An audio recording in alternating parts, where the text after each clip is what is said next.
ओम शांति। मुरली है 23 जुलाई 2025। बाप दादा के मधुर महावाक्य। मीठे बच्चे, जब समय मिले तो एकांत में बैठ विचार सागर मंथन करो। जो पॉइंट्स सुनते हो उसको रिवाइज करो।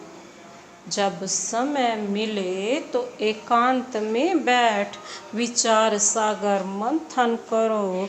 जो पॉइंट्स सुनते हो उसको रिवाइज करो। आज का प्रश्न है, तुम्हारी याद की यात्रा पूरी कब होगी?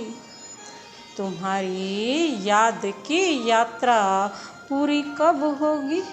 बाबा ने उत्तर दिया, जब तुम्हारी कोई भी कर्मेंद्रियां धोखा ना दे, कर्मातीत अवस्था हो जाए, तब याद की यात्रा पूरी होगी। अभी तुमको पूरा पुरुषार्थ करना है, ना उम्मीद नहीं बनना है। सर्विस पर तत्पर रहना है। जब तुम्हारी कोई भी कर्मेंद्रियां धोखा ना दे, कर्मातीत अवस्था हो जाए, तब याद की यात्रा पूरी होगी। अभी तुमको पूरा पुरुषार्थ करना है, ना उम्मीद नहीं बनना है। सर्विस पर तत्पर रहना है। ओम शांति। मीठे मीठे बच्चे, आत्म अभिमानी होकर बैठे हो। बच्चे समझते हैं, आधा कल्प हम देह अभिमानी रहे हैं। अब देही अभिमानी हो रहने के लिए मेहनत करनी पड़ती है। बाप आकर समझाते हैं, अपने को आत्मा समझ कर बैठो, तब ही बाप याद आएगा। नहीं तो भूल जाएंगे। याद नहीं करेंगे तो यात्रा कैसे कर सकेंगे? पाप कैसे कटेंगे? घाटा पड़ जाएगा। यह तो घड़ी घड़ी याद करो। यह है मुख्य बात। बाकी तो बाप अनेक प्रकार की युक्तियां बतलाते हैं।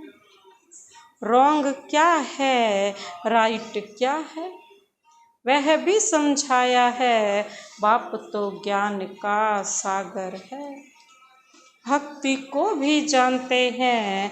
बच्चों को भक्ति में क्या क्या करना पड़ता है समझाते हैं। यह यज्ञ तप आदि करना, यह सब है भक्ति मार्ग।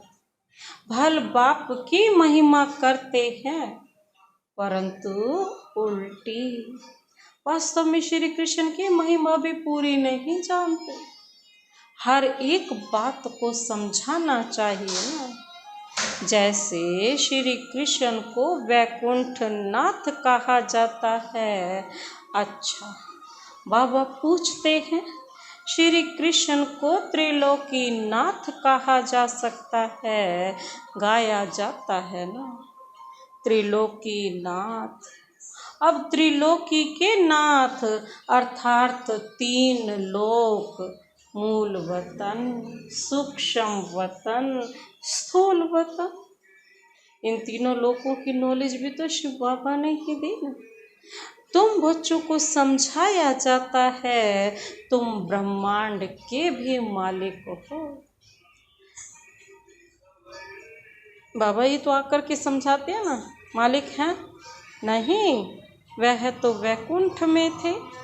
वैकुंठ कहा जाता है स्वर्ग, नई दुनिया को। तो वास्तव में त्रिलोकी नाथ कोई भी है नहीं।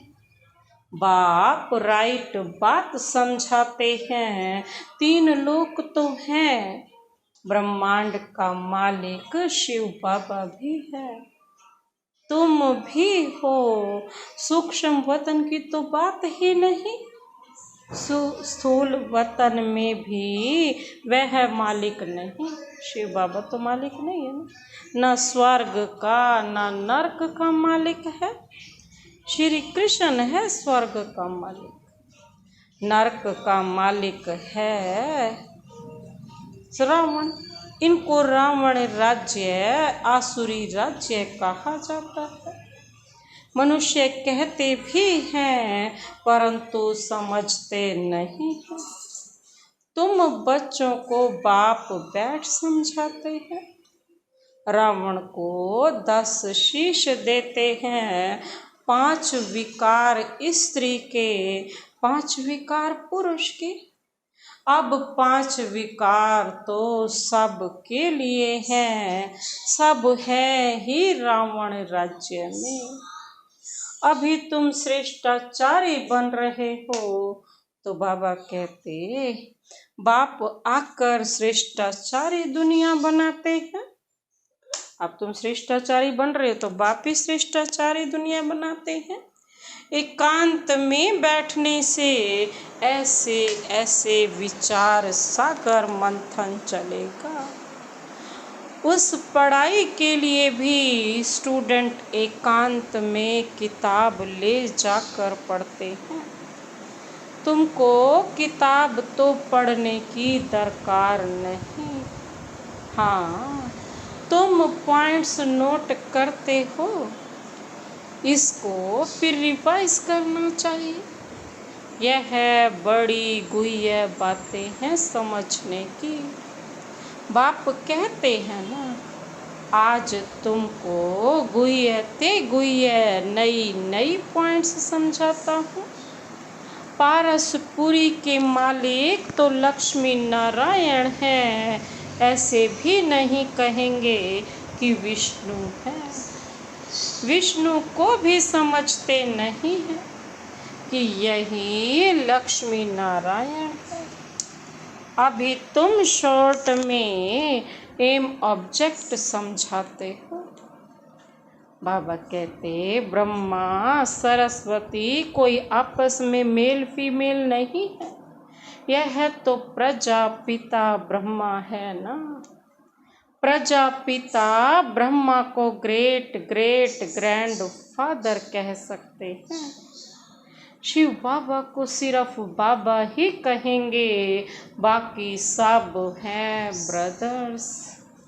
इतने सब ब्रह्मा के बच्चे हैं, सबको मालूम है हम भगवान के बच्चे ब्रदर्स हो गए। परंतु वह है निराकारी दुनिया में। अभी तुम ब्राह्मण बने हो। नई दुनिया सतयुग को कहा जाता है। इनका नाम फिर पुरुषोत्तम संगम युग रखा है। सतयुग में होते ही हैं पुरुषोत्तम। यह बड़ी वंडरफुल बातें हैं। तुम नई दुनिया के लिए तैयार हो रहे हो। इस संगम युग पर ही तुम पुरुषोत्तम बनते हो। कहते भी है ना, हम लक्ष्मी नारायण बनेंगे। यह है सबसे उत्तम पुरुष। उन्हों को फिर देवता कहा जाता है। उत्तम से उत्तम नंबर 1 है लक्ष्मी नारायण। फिर नंबर 1 तुम बच्चे बनेंगे। सूर्यवंशी घराने को उत्तम कहेंगे। नंबर 1 तो है ना। आहिस्ते आहिस्ते कला कम होती है। अभी तुम बच्चे नई दुनिया का मुहूर्त करते हो। जैसे नया घर तैयार होता है ना, तो बच्चे खुश होते हैं, मुहूर्त करते हैं।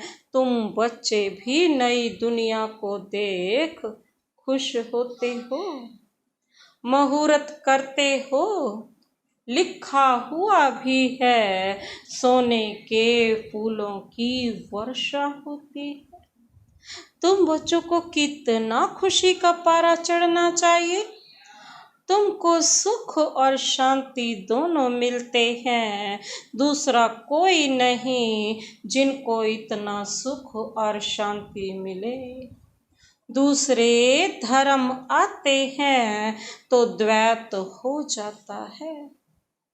तुम बच्चों को अपार खुशी है, हम पुरुषार्थ कर ऊंच पद पाएं। ऐसे नहीं कि जो तकदीर में होगा सो मिलेगा। पास होने होंगे तो होंगे नहीं, हर बात में पुरुषार्थ जरूर करना है। पुरुषार्थ नहीं पहुंचता है तो कह देते जो नसीब में होगा, फिर पुरुषार्थ करना ही बंद हो जाता है।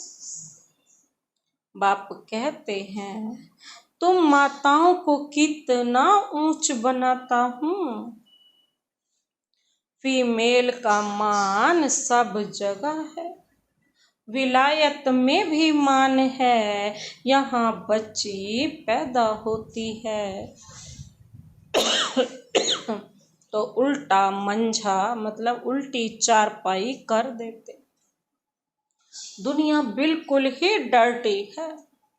इस समय तुम बच्चे जानते हो भारत क्या था। बाबा कहते अब क्या है, मनुष्य भूल गए हैं, सिर्फ शांति शांति मांगते रहते हैं। विश्व में शांति चाहते हैं, तुम यह लक्ष्मी नारायण का चित्र दिखाओ।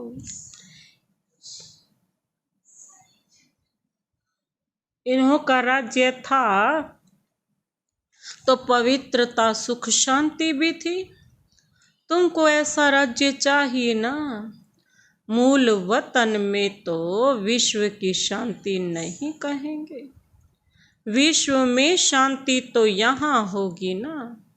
देवताओं का राज्य सारे विश्व में था। मूल वतन तो है आत्माओं की दुनिया। मनुष्य तो यह भी नहीं जानते कि आत्माओं की दुनिया होती है। बाप कहते हैं हम तुमको कितना उच्च पुरुषोत्तम बनाता हूँ, यह समझने की बात है। ऐसे नहीं रड़ियाँ मारेंगे। भगवान आया है तो कोई मानेगा नहीं, और ही गाली खाएंगे और खिलाएंगे। कहेंगे बीके अपने बाबा को भगवान कहती हैं। ऐसे सर्विस नहीं होती है। बाबा युक्ति बताते रहते हैं। कमरे में 8-10 चित्र दीवार में अच्छी रीति लगा दो और बाहर में लिख दो बेहद के बाप से बेहद सुख का वर्षा लेना है, अथवा मनुष्य से देवता बनना है तो आओ हम आपको समझाएं। ऐसे बहुत आने लग पड़ेंगे, आप पे ही आते रहेंगे। विश्व में शांति तो थी ना, अभी इतने ढेर धर्म हैं। तमो प्रधान दुनिया में शांति कैसे हो सकती है। विश्व में शांति वह तो भगवान ही कर सकता है। शिव बाबा आते हैं जरूर, कुछ सौगात लाते होंगे। एक ही बाप है जो इतना दूर से आते हैं, और यह बाबा एक ही बार आते हैं।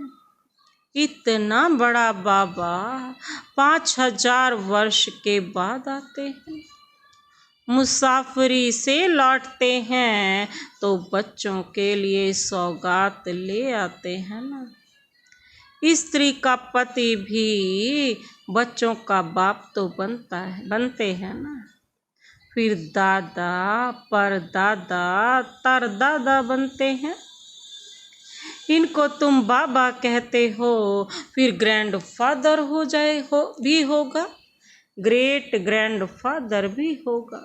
बिरादरियां हैं ना, एडम आदि देव नाम हैं, परंतु मनुष्य समझते नहीं हैं। तुम बच्चों को बाप बैठ समझाते हो। बाप द्वारा सृष्टि चक्र की हिस्ट्री ज्योग्राफी को तुम जानकर चक्रवर्ती राजा बन रहे हो।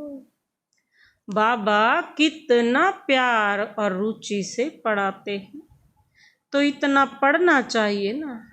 सवेरे का टाइम तो सब फ्री होते हैं। सुबह का क्लास होता है, आधा पौना घंटा मुरली सुनकर फिर चले जाओ। बाबा कहते हैं याद तो कहाँ भी रहते कर सकते हो। इतवार का दिन तो छुट्टी है ना, सवेरे 2-3 घंटा बैठ जाओ। दिन की कमाई को मेकअप कर लो, दिन की कमाई का पूरी झोली भर दो, टाइम तो मिलता है ना। बाबा कहते माया के तूफान आने से याद नहीं कर सकते हैं। बाबा बिल्कुल सहज समझाते हैं।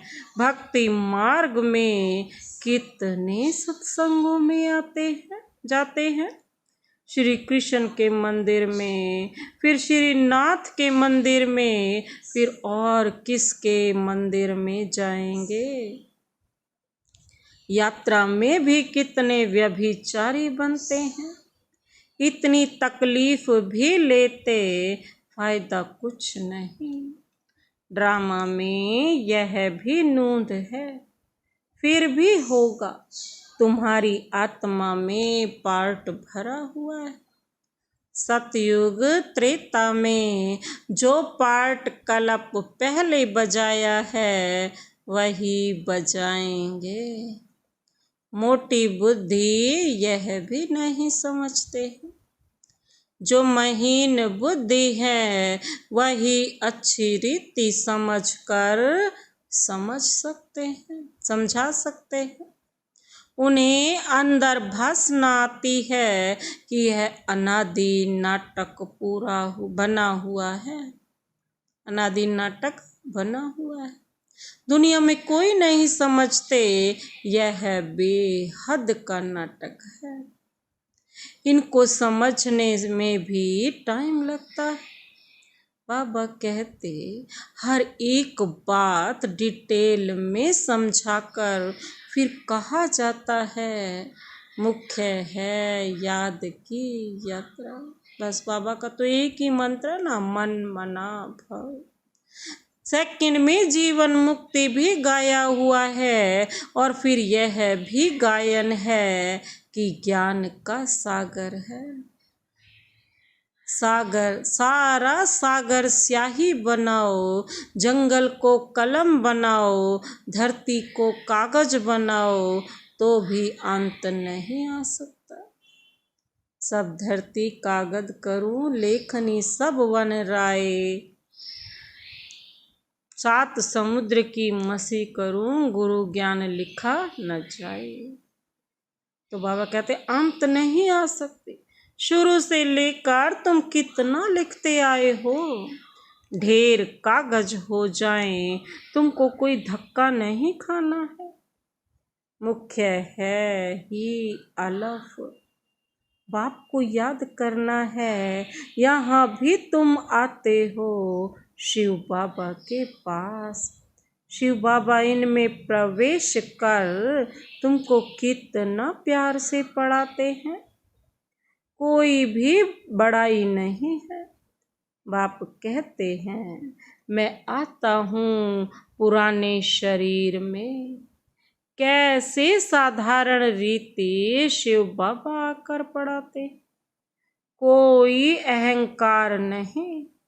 बाप कहते हैं तुम मुझे कहते ही हो बाबा, पतित दुनिया पतित शरीर में आओ, आकर हमको शिक्षा दो। सतयुग में नहीं बुलाते हो कि आकर हीरे जवाहरातों के महल में बैठो, भोजन आदि पाओ। शिव बाबा भोजन पाते ही नहीं। आगे बुलाते थे कि आकर भोजन खाओ। 36 प्रकार का भोजन खिलाते थे, यह फिर भी होगा। बाबा कहते यह भी चरित्र ही कहें। श्री कृष्ण के चरित्र क्या है? वह तो सतयुग का प्रिंस है, उनको पतित पावन नहीं कहा जाता। सतयुग में यह विश्व के मालिक कैसे बने हैं, यह भी अभी तुम जानते हो। मनुष्य तो बिल्कुल घोर अंधियारे में है, अभी तुम घोर रोशनी में हो। बाप आकर रात को दिन बना देते हैं। आधा कल्प तुम राज्य करते हो, तो कितनी खुशी होनी चाहिए। तुम्हारी याद की यात्रा पूरी तब होगी जब तुम्हारी कोई भी कर्मेंद्रिय धोखा ना दे, कर्मातीत अवस्था हो जाए, तब याद की यात्रा पूरी होगी। अभी पूरी नहीं हुई है, अभी तुमको पूरा पुरुषार्थ करना है, ना उम्मीद नहीं बनना है। सर्विस और सर्विस। बाप भी आकर बूढ़े तन से सर्विस कर रहे हैं ना। बाप तो करण करावनहार है, बच्चों के लिए कितना फिक्र रहता है। यह बनाना है, मकान बनाना है, जैसे लौकिक बाप को हद के ख्यालात रहते हैं ना, वैसे पारलौकिक बाप को बेहद का ख्याल रहता। तुम बच्चों को ही सर्विस करनी है। बाबा कहते दिन प्रतिदिन बहुत सहज होता जाता है कि जितना विनाश के नज़दीक आते जाएंगे, उतना ताकत आती जाएगी। गाया हुआ भी है ना, भीष्म पितामह आदि को पिछाड़ी में तीर लगे। अभी तीर लग जाए तो बहुत हंगामा हो जाए, इतनी भीड़ हो जाए जो बात मत पूछो। कहते हैं ना, माथा खुजलाने की फुर्सत नहीं, ऐसे कोई है नहीं, परंतु भीड़ हो जाती है तो फिर ऐसे कहा जाता है, जब इन्हों को तीर लग जाए तो फिर तुम्हारा प्रभाव निकलेगा। सब बच्चों को बाप का परिचय मिलना तो है, वो कहते सबको मिलना है। तुम 3 पैर पृथ्वी में भी यह अविनाशी हॉस्पिटल और गॉडली यूनिवर्सिटी खोल सकते हो। पैसा नहीं है तो भी हर्जा नहीं है, चित्र तुमको मिल जाएंगे। सर्विस में मान अपमान, दुख सुख, ठंडी गर्मी सब सहन करनी है। किसको हीरे जैसा बनाना कम बात है? कम बात है क्या? बाप कभी थकता है क्या? तुम क्यों थकते हो? अच्छा, मीठे मीठे सिकिल थे बच्चों प्रति मात पिता बाप दादा का याद प्यार और गुड मॉर्निंग। रूहानी बाप की रूहानी बच्चों को नमस्ते। हम रूहानी बच्चों की रूहानी बाप दादा को नमस्ते नमस्ते नमस्ते, गुड मॉर्निंग। शुक्रिया बाबा, शुक्रिया। धारणा के लिए मुख्य सार है, पहला पॉइंट है सवेरे के समय आधा पौना घंटा बहुत प्यार व रुचि से पढ़ाई पढ़नी है, बाप की याद में रहना है। याद का ऐसा पुरुषार्थ हो जो सब कर्मेंद्रियां वश में हो जाए।